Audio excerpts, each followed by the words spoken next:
Nous saluons encore amis qui écoutent nous, quel que soit côté, et qui là ensemble avec nous depuis le premier jour. Je dis à ce cinquième jour que nous avons entamé ensemble avec vous ce temps de dévotion orale, ou bien ce temps de dévotion expliqué, parce que nous connaissons à chaque jour, nous avons une dévotion baou, mais c'est des dévotions écrites. Donc, nous espérons que le temps que nous avons passé ensemble avec vous, c'est un temps qui est bénéfique pour nous-mêmes. Peut-être qu'il y a quelques bagailles que vous n'avez pas comprendre, ou bien que le Saint-Esprit, à travers la dévotion orale, permette que vous ayez une compréhension qui est beaucoup plus approfondie. Je dis, comme à chaque jour, dans sous-thème que nous gagnons, ou bien titre que nous gagnons par rapport au grand thème qui est la prospérité, je vais ensemble avec vous l'ordonnance divine. C'est bon Dieu qui m'a dit ça. Ok? Donc, ma foi, ouais que je dis à prospérité, c'est bon Dieu qui m'a dit ça. Bon Dieu, bah, l'ordre pour ça arriver dans la vie. Et nous connaissons que la Bible dit ce que Dieu dit de sa bouche, ça mène l'accomplira. Et la Bible dit, Dieu, qui ça, l'elle dit, ça le dit arriver. Ok? Donc, si nous croyons que ça, bon Dieu dit à bouche, l'arriver, ça, bon Dieu ordonné, l'arriver aussi, c'est que la question de la prospérité dans la vie du chrétien, ce n'est pas un hasard, c'est une planification de la part de Dieu. Mais cette planification va par étapes. J'en noté ensemble avec vous, il y a la question de la semence, il y a la question de l'épreuve. Ok? Tout ça fait partie de cela. Et nous sommes ensemble avec vous, il y a la question aussi de se positionner, qui côtoyer, qui placer. Tout ça est entré en ligne de compte pour, bon Dieu, capable de rendre nous prospères, même lorsque nous disons que c'est une planification de Dieu, mais Dieu n'a pas planifié comme si on n'a aucune participation personnelle. Bon Dieu planifié avec eux. Parce que bon Dieu toujours fonctionné en collaboration avec les hommes. Regardez, bon Dieu fait jardin, il met toutes sortes qu'on qui existent là-dedans. À la fin de toutes choses, il prend Adam, il dépose dans le jardin, et puis il dit Adam, ou à cultiver. Bon Dieu dit Adam, ou à les animaux non. Ok? Donc c'est pour prouver que bon Dieu les remet en pile la collaboration de l'homme. Pas parce que l'homme est indispensable, dans le sens que si l'homme pas là, bon Dieu pas qu'à faire non, mais puisque la terre appartient aux hommes, donc bon Dieu remet implication de l'homme dans toutes les actions qu'il a fait sur la terre, pour l'homme qu'a identifié avec ça bon Dieu fait. Maintenant, nous allons voir que bon Dieu pral parler avec Moïse dans le livre de Deutéronome 28, dans le verset 8. Moïse pral dit peuple à ça, pas oublier que Deutéronome, c'est la loi révisée. C'est-à-dire que Moïse remettait la loi dans le format pour le capable de peuple là, pour le peuple comprendre. En quelque sorte, c'est une forme de condensation pour le peuple comprendre de manière beaucoup plus précise. L'Éternel ordonnera à la bénédiction d'être avec toi dans tes greniers et dans toutes tes entreprises. Il te bénira dans le pays que l'Éternel, ton Dieu, te donne. Lui dit l'Éternel ordonnera. Ça veut dire, bon Dieu, pral bay l'ordre pour bénédiction accompagner dans tes greniers et dans toutes tes entreprises. Il dit, la bénir dans le pays que l'Éternel, bon Dieu, a baou. Je dis, c'est que le peuple là, il n'est pas encore arrivé Canaan. Le peuple là encore en route. Moïse, arrivé dans le chemin, côté Moïse, pas qu'à entrer lui-même. Parce que, bon Dieu, décidé pas quitter Moïse entrer. Mais Moïse, quand on prévoit ça qui peut arriver à peuple là de manière spirituelle, parce que c'est un prophète, bon Dieu parlait ensemble avec lui. Non seulement Moïse voulait consoler le peuple là par rapport à tout ça qu'il traversait dans le désert, mais Moïse voulait mettre le peuple là devant un fait accompli, que bon Dieu par contre m'a menti. Ça le dit, c'est la vérité. Et que là, il arrive dans le pays côté bon Dieu va bailler, il y a prouvé que ça le dit, c'est la vérité totale.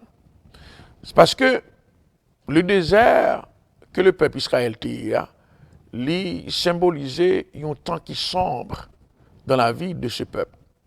Mais ça pour apprendre qu'on est que petit bon Dieu, même dans ces jours les plus sombres, petit bon Dieu a toujours la bonté de Dieu. C'est ça que le monde n'a pas qu'à comprendre. Non.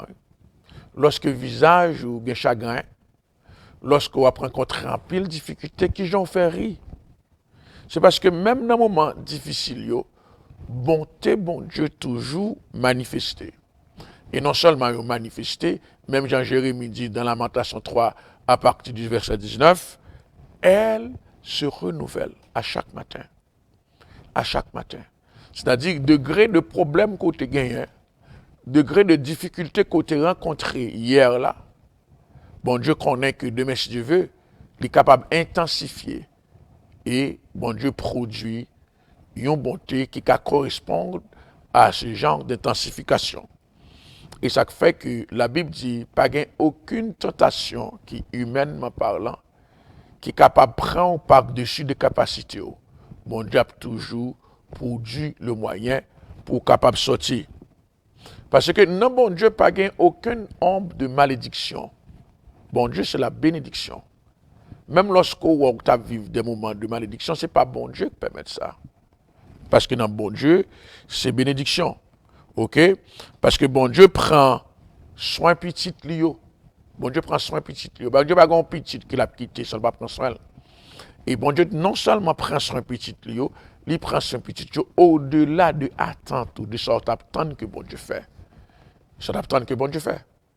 Et ça fait dans Éphésiens chapitre 3, dans le verset 20, il dit, or, à celui qui peut faire, par la puissance qui agit en nous, infiniment au-delà de tout ce que nous demandons ou pensons. D'ailleurs, vous comprenez verset ça, à celui qui peut faire, par la puissance qui agit en nous. C'est-à-dire, ou déjà une puissance en nous, qui a permettre que bon Dieu agit dans nous-mêmes. Par la puissance. C'est-à-dire, c'est ça qu'on donne. C'est à partir de ça qu'on donne que bon Dieu a fait pour vous. Parce que ça qu'on donne, c'est le témoin de Dieu. Qui ça qui en donne même? Corinthiens 3, verset 16, c'est le Saint-Esprit. Galates 2, verset 20, c'est Jésus-Christ de Nazareth. Donc le Saint-Esprit et Jésus de Nazareth, qui c'est témoin de la présence de Dieu en nous-mêmes. Et c'est ça qui permet, malgré l'endurance qu'on rencontre, excuse-moi, malgré les difficultés qu'on rencontre, ou avoir une endurance pour passer au travers. Parce que en dedans, il n'y a pas agi en dedans. C'est ça que des fois, l'arrivée quelque part, ou après réfléchir pour un côté passé, qui côté sorti, ou dit impossible, qui jamais fait capable de sortir dans la situation ça, que je dois endurer. C'est parce que y a une puissance qui t'a agi en dedans. Il y a une force, il y a une capacité spirituelle que bon Dieu investit en dedans. Il dit, c'est par cette capacité que bon Dieu est capable de faire infiniment et au-delà de ça que nous pensons, de ça que nous demandons. Et ça fait l'ordre demander non bon Dieu. Ou qu'on doit toujours demander 50, mais attendre que bon Dieu est capable de 300, 400.